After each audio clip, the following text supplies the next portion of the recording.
ஒரு ஆண்டர்பிரினருக்கு எது ரொம்ப முக்கியம் நினைக்கிறீங்க? சேல்ஸா இல்ல ஃபைனான்சியல் கல்ச்சரா இல்ல நெட்வொர்க்கிங்? ஒரு அழகான பெண்ணுக்கு முடி முக்கியமா, முகம் முக்கியமா, கால் முக்கியமா, இடை முக்கியமான்னு கேட்கறதுக்கு இது எல்லாமே எசென்ஷியல்ஸ். மூணுமே தேவை. ஆனா இந்த மூணும் உனக்கு சரி உனக்கு கையில இருக்கணும்ன்ற அவசியம் இல்ல. உனக்கு ஐடியா தெரிஞ்சா மட்டும் போதும். பினான்ஸுக்கு ஒரு சார்ட்டர்ட் அக்கௌண்டன்ட் ஹையர் பண்ணிக்கலாம். நீங்க லீலா ஹோட்டல்ல இன்டர்வியூ, நீங்க லீலா ஹோட்டலுக்கு வரணும், உங்ககிட்ட காது இருக்கணும்னு அவசியம் இல்ல. யூபர் ஹையர் பண்ணிக்கங்க. ஓகே, அதுக்கான ஆட்கள் அது ஆனா முக்கியமான ஒரு விஷயம் தெரியணும். உங்க டெஸ்டினேஷன் எங்கன்னு தெரியணும். உங்களுக்கு லீலா ஹோட்டலுக்கு போகணும்ன்றது தெரியணும்.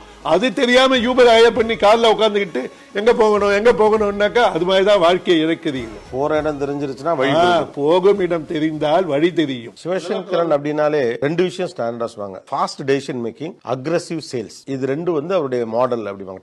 டக்குன்னு முடிவெடுப்பாரு. அதுல கொஞ்சம் மாற்றம்.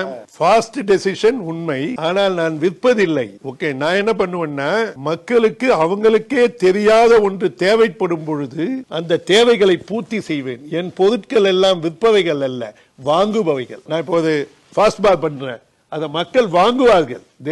they buy my product, I don't sell my product. So அவங்களுடைய தேவைகள் என்னவோ அதை புரிஞ்சு அதை மார்க்கெட் இல்ல இருக்கிறது என்று சொல்வேன். நான் இதுவரையில் எனக்கு 67 வயசாகுது.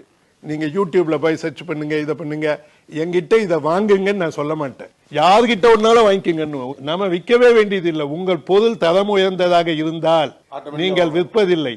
ஈலான் மஸ்க் அந்த டெஸ்லா கார் பண்ண போது போய் அட்வர்டைஸ்மெண்ட் பண்ணி எல்லாம் விக்கல.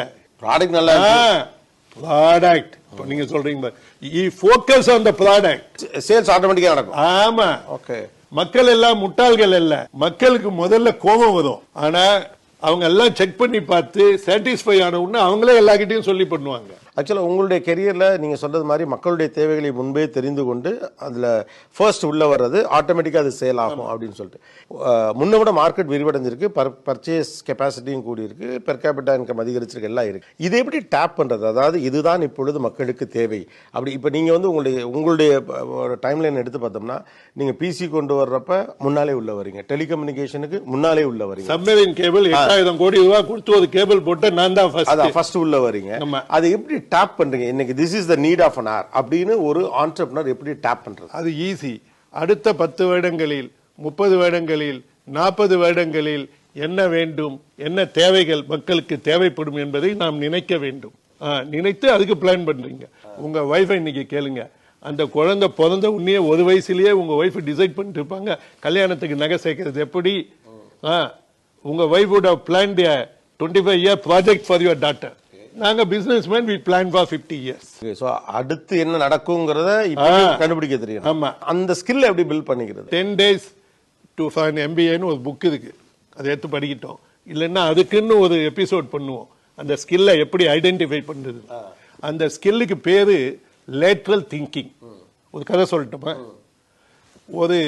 அந்த காலத்துல ஒரு அரசன் தான் ஒரு அழகான பொண்ணுக்கு அப்பனுக்கு பணம் கொடுத்துட்டான். அந்த பணத்தை அவங்க அப்பாவால் கொடுக்க முடியல. அரசன் கலெக்ட் பண்ண போயிருந்தான். அரசன் சொன்னா, உன்னால பணம் கொடுக்க முடியலப்பா, உன் கடனை வேவ் பண்ணிடுறேன், உன் பொண்ணை கல்யாணம் பண்ணிக்கிறேன்னா. அப்பதான் பொண்ணுக்கு புரிஞ்சுது இந்த கிழவனோட எப்படி வாழ்க்கை நிறுத்துறதுன்னு. அரசே, ஒரு ஈக்குவல் ஆப்பர்ச்சுனிட்டி கொடுக்க கூடாதா? ஒரு பேப்பரை எடுத்து சுத்தி போடுங்க, நான் திருமணம் செய்வேன், திருமணம் செய்து கொள்ள மாட்டேன்னு ஒன்னு எடுப்போம். அதுல திருமணம் செய்யன்னு வந்துடுச்சுன்னா நான் கல்யாணம் பண்ணிக்கிறேன், இல்லைன்னா விட்டுறேன். உடனே அரசன் என்ன பண்ணா, அவனுக்கு தான் ஒரு சூப்பர் மூளையாச்சு, ரெண்டுகளையுமே என்னை திருமணம் செய்து கொள்ள வேண்டும்னு எழுதிட்டான். நீ என்ன பண்ண முடியும் அப்படின்னு போட்டு குலுக்கினான். அந்த பொண்ணு புத்திசாலித்தனமா என்ன சொன்னா, அரசே, என் தலையெழுத்தை என் கையால் எடுக்க என் மனம் மறுக்கிறது. ஸோ நீங்க என்ன பண்ணுங்க, நீங்க எடுங்க, அதுக்கு ஆப்போசிட்டை நான் செஞ்சிருந்தேன்ட்டான். இதுதான் லேட்டரல் திங்கிங். ஸோ இதை ஓபன் பண்ணா திருமணம் செய்து கொள்ள வேண்டும், காப்பாத்திட்டார் கடவுள்னு சொல்லி அவர் திருமணம் பண்ண. So you need a lateral thinking.